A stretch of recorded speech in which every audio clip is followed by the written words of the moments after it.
안녕하세요. 고난주간 5일차 기도회를 시작하도록 하겠습니다.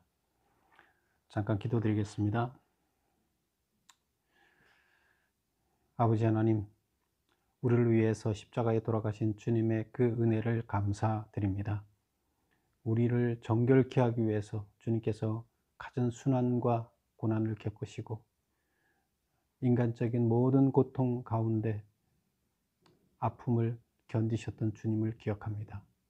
저희들 주님의 그 사랑의 심정과 그 고통을 가슴속에 새기게 하여 주시고, 그로 인해서 오늘날 우리가 구원을 얻었음을 감사하는 마음을 가질 수 있도록 도와주시옵소서. 예수님의 이름으로 기도드립니다. 아멘. 오늘 말씀은 14장 마가복음 14장 1절, 이틀이 지나면 유월절과 무교절이라 대제사장들과 서기관들이 예수를 흉계로 잡아 죽일 방도를 구하며 이르되 밀란이 날까 하노니 명절에는 하지 말자 하더라. 그래서 이제 성전에서 예수님과 종교 지도자들이 전쟁을 했죠. 그 전쟁에서 졌고, 이제 종교 지도자들은 사실 이때 정치 권력자들이었죠. 재정일치 시대이기 때문에. 그래서 오늘날로 얘기하면 청와대와 같은 데죠. 청와대 대통령 자리를 이제 예수님이 대통령 자리에 앉으셔서 하나님의 말씀을 가르쳤죠. 대제사장들을 비롯한 서기관들은 예수를 어떻게 잡아 죽일까 고민을 하고 있습니다. 그런데 방법이 없으니까 이렇게 얘기를 합니다. 명절에는 하지 말자. 밀란이 날까 하느라. 예수님 잡아 죽였다가 괜히 이 유월절 행사를 망칠 수 있으니까 일단 명절 끝날 때까지는 우리가 예수를 잡아 죽이지 말자 하고 결론을 내렸습니다. 그 다음 나오는 거 보면 이제 예수님의 죽음을 준비하기 위해서 한 여자가 그 향유를 예수님 발에 붓는 이런 이야기가 나옵니다. 하나님은 그 여자를 통해서 지금 예수님의 장례를 이렇게 준비하고 있는데, 예수님은 그걸 알고 계시죠. 다른 사람들은 모르죠. 예수님이 지금 돌아가실 건 모르고 있으니까. 예수님이 지금 청와대를 점령했는데 돌아가실 거라고 아무도 생각 안 하죠. 그러나 하나님이 이렇게 예수님의 장례를 한 여자를 통해서 준비하고 있었다 하는 겁니다. 그러면서 이렇게 얘기하십니다. 내가 진실로 너에게 이르노니 온 천하가 어디서든지 복음이 전파되는 곳에는 이 여자가 행한 일도 말하여 그를 기억하리라. 그 다음에 이어지는 얘기가 유다가 배반한 이야기가 나옵니다. 12 중에 하나인 가롯 유다가 예수를 넘겨주려고 대제사장들에게 감해 그들이 듣고 기뻐하여 돈을 주기로 약속하더라. 가롯 유다가 예수님을 팔았죠. 그런데 지금 가롯 유다가 대제사장을 찾아갔어요. 사실 대제사장들 무리들은 예수를 잡아 죽이려고 하는 무리들인데, 제자 중에 한 사람이 그를 찾아갔다는 것은 뭔가 이상하죠. 이제 가롯 유다가 그들한테 팔아 넘기려고 간 거예요. 그럼 유다는 어떤 심정에서 팔아 넘기려고 했을까? 유다는 원래 애국자라 그랬죠. 예수님이 부른 제자가 아니에요. 부른 기록은 없어요. 근데 스스로 찾아와서 예수님의 제자가 되려고 했는데, 왜 그랬나 하면 예수님이 보니까 기적을 행하고 대단한 능력을 가지셨는데, 예수님의 능력을 이용한다면 로마를 무너뜨릴 수 있겠다. 그래서 내가 예수님 밑에 제자가 돼서 로마를 무너뜨려서 이 나라를 살려보겠다 하는 생각을 가진 애국 청년이라고 그랬었죠. 그런데 지금 가만히 보니까 예수님이 로마랑 전쟁을 하려고 하지를 않아요. 아예 생각이 없어요. 그래서 이제 이 청년이 머리를 짜는 게 뭐냐 하면, 그러면 내가 이 로마와 예수가 전쟁하게끔 내가 만들어야 되겠다. 어떻게 해야 되느냐? 예수를 팔아 넘겨서 로마가 예수를 죽이려고 하면 예수는 죽지 않으려고 로마와 전쟁을 하게 될 것이다. 자기 이적을 행사할 것이다. 그러면 로마는 무사치 못할 것이고 이스라엘은 회복될 것이다. 그래서 예수님을 이용해서 자기의 나라를 구하는 목적을 달성해 보고자 하는 의도에서 예수를 팔아넘기기로 작정을 한 거죠. 그리고 이제 머리가 좋았죠. 제자들 중에 가장 머리가 좋았죠. 그래서 그 머리를 사용해서 대제사장들도 명절 전에 예수를 잡아 죽이는 것을 포기했는데, 하늘을 아주 작전을 가서 자기가 꾸민 작전을 계획을 얘기합니다. 대제사장한테 가서 좋은 안이 있습니다. 예수를 잡는 좋은 안이 있습니다. 뭐냐? 무리들 때문에 예수를 잡지 못하지 않습니까? 그러니까 예수님이 주무시는 조용한 장소를 알려줄 테니까 거기 와서 사람들이 없을 때 조용하게 잡아가십시오. 대신 제가 어떻게 잡아가는지, 누군지를 입맞추면 그 사람을 잡아가면 됩니다. 그게 예수님입니다. 이렇게 이제 얘기를 합니다. 그리고 올 때 많은 무리들을 데리고 와서 협박을 해서 제자들을 쫓아보내야 됩니다.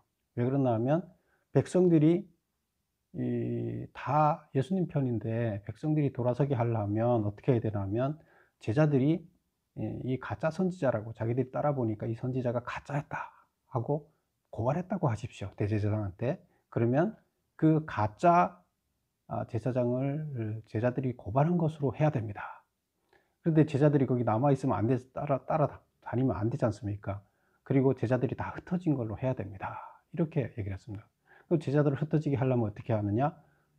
총칼을 들고 와서 막 협박을, 너희들도 다 죽이겠다는 식의 무장 시위를 하게 되면 제자들은 다 도망갈 것입니다 하고 제안을 했고, 대제사장들은 그러면 우리가 유월절 행사를 망치지 않아도 되겠구나 하면서 기뻐하며 돈을 주기로 했다는 얘기가 되겠습니다.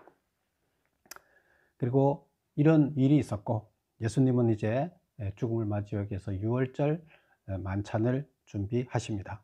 그래서 여기가 마가의 다락방이죠. 그래서 마가의 다락방에서 유월절 음식을 준비하게 되고, 여기서 만찬을 하게 됩니다.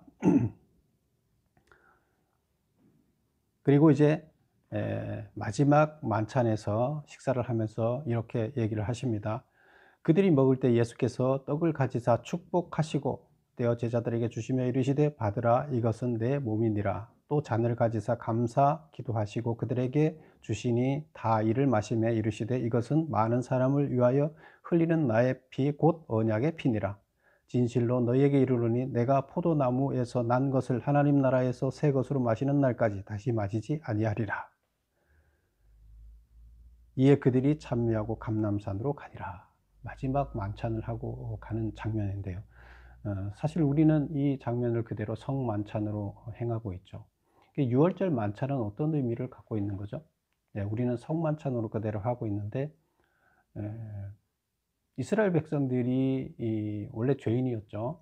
죄인이었는데 하나님과 언약을 체결해서 죄 문제를 해결하려면, 언약을 체결을 할 때 그들의 죄를 해결하기 위해서 유월절 행사가 있었어요. 그래서 출애굽하면서 정결 작업으로 어린 양을 잡아서 그 양이 죄를 대신해서 죽음으로 인해서 이스라엘 백성들은 정결하게 돼서 하나님과 계약을 하게 되는 것이었죠. 그래서 인간과 하나님은 원래 죄 문제 때문에 계약을 할 수가 없어요. 그런데 하나님과 계약을 해서 하나님의 일꾼이 되기 위해서 정결 작업으로 유월절 양이 필요했던 것이죠. 그래서 죄를 지고 죽은 거예요. 이게 이제 구약의 계약이었죠. 그런데 구약이 파괴됐고 이제 신약에 와서 예수님이 새 계약을 하러 오셨잖아요. 새 계약을 하러 오셨는데, 우리 인간들과 하나님 사이에 계약이 이루어져야 되는데 인간들이 죄로 더럽혀져 있잖아요. 그러면 이 인간들의 정결 작업을 또 어떤 양을 가지고 해야 되는데, 그 양이 예수님이 스스로 양이 되신 거예요. 그래서 예수님이 양이 돼서 우리의 죄를 다 지고 돌아가셨어요. 그래서 우리는 그 출애굽할 때 유월절 양을 잡아서 먹고, 왜? 양의 고기를 먹음으로 해서 내가 양이 된 거예요. 내가 죽은 거예요. 그래서 정결해진 거예요. 내 죄를 양이 대신 지고 죽었기 때문에. 그래서 양의 고기를 먹음으로 양과 내가 하나가 되는 거예요. 그러면 여기서 예수님이 돌아가셨을 때 떡을 예수님의 몸에 비유하면서 예수님의 몸을 먹으라는 거예요. 그러면 결국 우리가 성만찬을 하는 것은 예수님의 피와 살을 먹음으로 인해서 예수님의 돌아가심이 나의 죄를 인해서 내가 죽은 거가 되는 거예요. 그래서 성만찬을 함으로 인해서 서로 예수님 과 내가 하나가 되는 이런 행사인 거죠. 그래서 여기서 유월절 행사는 바로 그런 의미를 가지고 있다. 유월절 만찬은 그래서 구약의 계약을 하기 위해서 정결 작업을 했던 것이나 신약의 예수님께서 성만찬을 통해서 우리의 죄악의 문제를 십자가에 돌아가시면서 정결 작업을 한 것이나 같은 의미다. 이렇게 보면 되겠습니다. 이제 그렇게 만찬을 행했어요. 그리고 베드로가 그리고 이제 감람산에 갔는데 감람산에 가서 예수께서 제자들에게 이르시되 너희가 다 나를 버리리라. 기록된 바 내가 목자를 치리니 양들이 흩어지리라. 그러나 내가 살아난 후에 너희가 먼저 갈릴리로 가리라. 이렇게 얘기를 했더니 베드로가 뭐라고 합니까? 나는 절대로 그렇지 않겠습니다. 했더니 예수님이 오늘 밤 닭이 2번 울기 전에 내가 나를 3번 부인하리라. 이렇게 얘기를 합니다. 그런 일이 있었고 이제 예수님은 죽음을 준비하기 위해서 기도하러 가십니다. 그래서 제자들을 멀찍이 두시고 베드로와 야고보와 요한만을 데리고 기도 장소로 갑니다. 그 기도 장소에 가서 또 그 세 제자들을 두고 100걸음 더 가서 기도하게 하고 이 제자들도 거기서 기도해달라 하고 가서 기도를 하십니다. 그러나 기도를 하고 돌아와 보니 깨어있지 않고 또 깨우고 기도하라 그랬더니 또 깨어있지 않고 3번째 와서 오사 그들에게 이르되 이제는 자고 쉬라.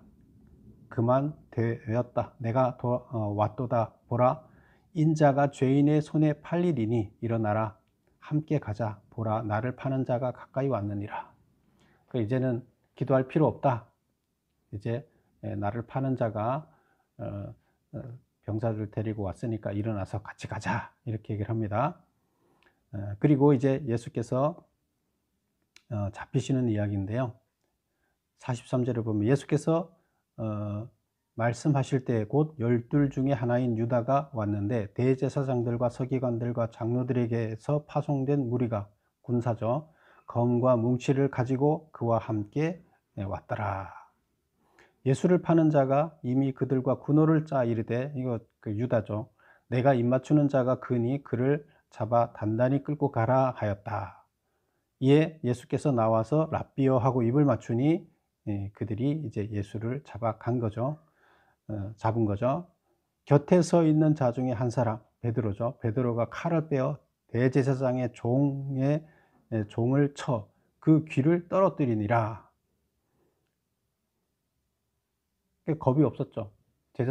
제자들 중에 아무도 뭐라고 하지 않고 있는데 베드로가 나서서 칼을 빼서 그 군사들 앞에서 그 군사들이 무장하고 중무장을 하고 왔는데 칼을 빼서 종을 쳤다는 거예요. 두려움이 없는 거죠. 베드로가 겁이 없죠.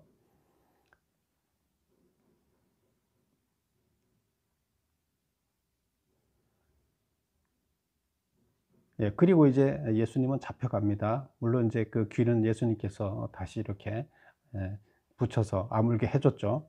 그리고 이제 예수님은 잡혀가고 그런데 여기서 마가는 이런 기록을 잡혀가고 난 다음에 50절에 보면 제자들이 다 예수를 버리고 도망하니라.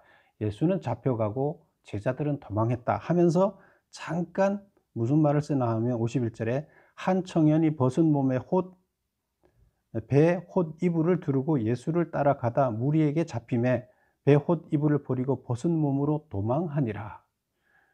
제자들이 다 이제 도망갔다 하는 얘기를 하고 나서 한 청년이 갑자기 나타나서 옷에 아무것도 안 거치고 나타나서 홑 이불을 뒤집어 쓰고 있다가 홑 이불을 버리고 도망갔다. 아무 의미 없이 이런 사파를 하나 넣어놨어요. 그림을 하나 넣어놨어요. 그래서 이것은 그러니까 유대인들이 기록하는 것 중에 그 자기가 하고 싶은 이야기를 강조하기 위해서 깜짝 샤파를 그려놓는 식이에요. 그래서 이건 뭘 강조하나? 제자들이 다 예수를 버리고 도망했다. 이 도망하는 모습을 강조하기 위해서 옷을 벗은 한 청년이 이불을 쓰고 있다가 이불을 던져 버리고 도망가는, 그 제자들이 도망가는 모습을 강조하기 위해서 이 사파를 넣는 거죠. 근데 사실 이 사파는 없었던 이야기가 아니라 마가가 자기 다락방에서 식사를 하고 이제 예수님과 그 제자들이 만찬을 하고 마지막 만찬을 하고 돌아가셨잖아요.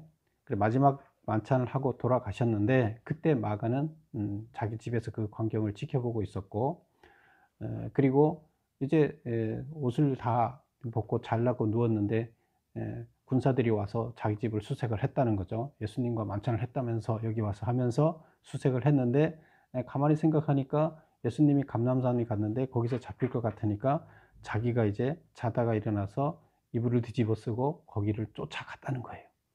그래서 쫓아가서 그 거기에서 제자들이 도망가는 모습을 보면서 사람들한테 자기 모습을 보였는데, 그것을 여기다가 기록해 놨다, 이렇게 얘기를 하고 있습니다. 결국 마가가 이것을 기록한 의도는 뭐냐 하면, 제자들이 이 도망갔다, 다 예수를 버리고 도망갔다를 강조하기 위해서 여기다 삽입했다, 이렇게 보면 되겠습니다. 그리고 이제 예수님은 잡혀갔잖아요. 잡혀갔으면 그때 당시 재판을 받게 되겠죠. 근데 이때 당시 재판은 두 가지 재판이 있었어요. 로마 정부가 거기를 통치하고 있었죠. 이스라엘을. 그래서 로마 정부가 통치를 하고 있어서 로마 정부의 재판은 결국엔 받아야 돼요.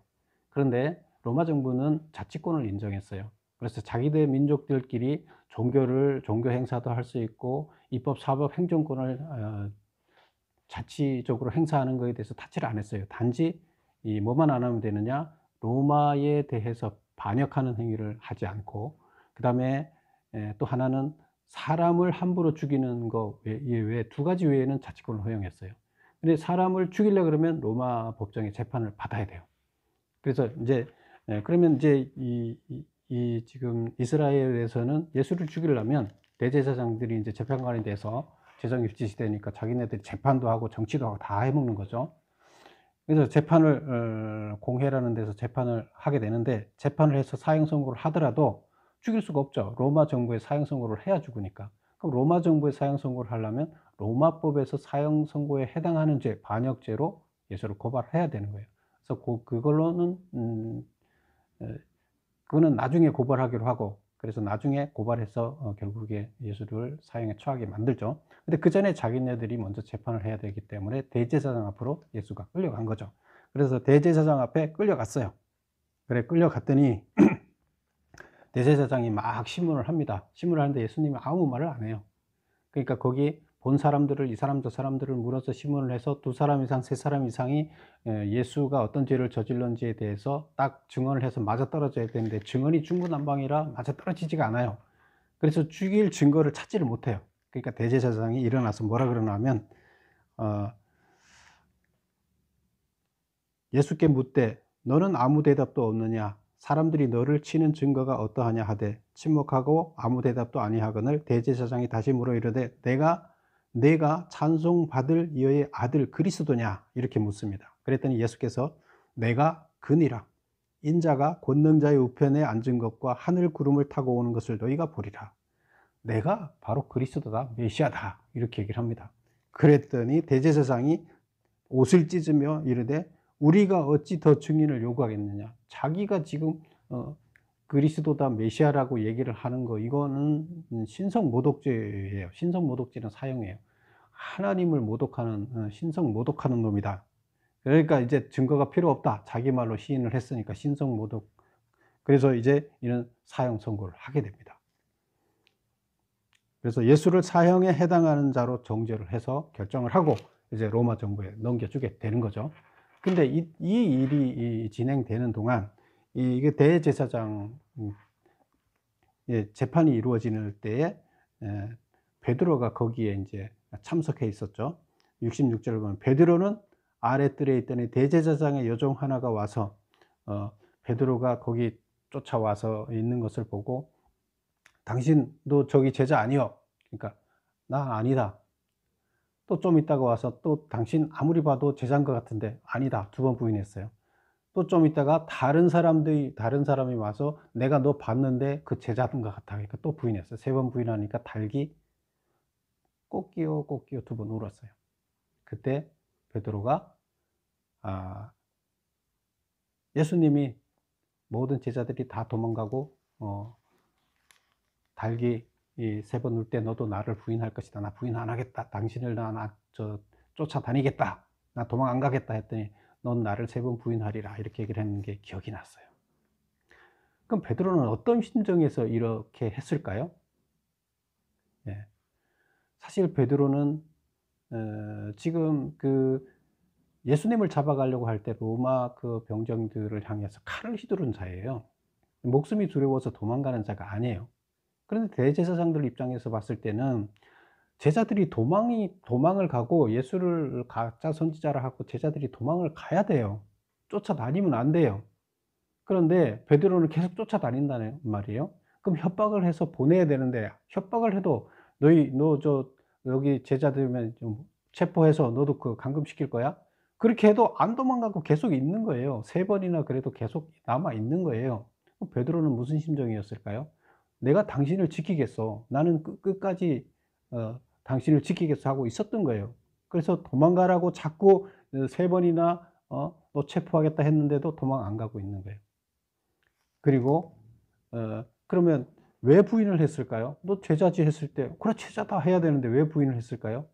제자다고 하면 바로 체포해서 다른 데로 이송시킬 것이기 때문에, 예수님 곁에 있으려면 그들이 체포하면은 제자로 체포를 하게 되면 다른 데로 끌고 갈 거 아니에요, 여기 없어야 되니까. 계획이 그러니까. 그런데 베드로 입장에서는 여기 이렇게 계속 예수님을 지키고 있으려면 거짓말을 해야 되는 거예요. "나 제자 아니다." 그러고 지켜보고 있어야 되는 거예요. 그래서 어 베드로는 부인을 했는데 그때 눈이 마주쳤어요. 예수님과 베드로와 눈이 마주쳤는데 예수님은 어떤 생각하고 있었을까요? "너가 나를 부인했지만 나는 너를 용서한다. 너가 무슨 심정에서 나를 부인하는지 다 알고 있다. 나를 지키기 위해서 끝까지 남아 있는 거 아니냐." 베드로는 예수님의 그 시선을 보면서 예수님이 자기한테 했던 이야기를 생각하고 기억이 나서 울더라. 그래서 베드로의 울음의 그 의미가 어떤 것이었을까? 예수님이 베드로를 향한 그 시선은 어떤 시선이었을까? 우리는 바로 깨달아야 되겠죠? 자, 오늘은 여기까지 보겠습니다. 그래서 오늘 이야기는 목요일 날 이야기인데, 예수님이 마지막 죽음을 준비하는 날이에요. 그래서 죽음을 준비하기 위해서 성만찬을 해서 성만찬을 하는 이야기, 유월절 행사를 하는 건데 이게 성만찬 이야기고, 그다음에 그리고 나서 죽음을 맞이하기 위해서 체포되는 장면, 이런 장면이었습니다. 우리는 우리 일을 하나님께서 대제사장 무리들, 이스라엘 백성, 구약 계약 당사자들의 계약을 파기하고 새로운 계약을 체결하기 위해서 유월절 어린 양을 잡아서 먹는데, 거기에서 본인이 그 어린 양이 될 것이라는 것을 예고하는 이런 일을 말씀을 하셨고, 제자들한테 그것을 알려주셨습니다. 물론 제자들은 이때 당시에 그게 무슨 말인지 몰랐어요. 나중에 그게 무슨 의미인지를 다 알게 되는 건데, 그게 바로 제자들과 하나님과 새로운 하나님 나라 일을 할 일꾼으로 제자들을 하나님과 연결하기 위해서 본인이 양으로서 희생해서 그들을 깨끗하게 하는 계약 체결 의식을 위한 작업이었다는 것을 우리는 알 수가 있습니다.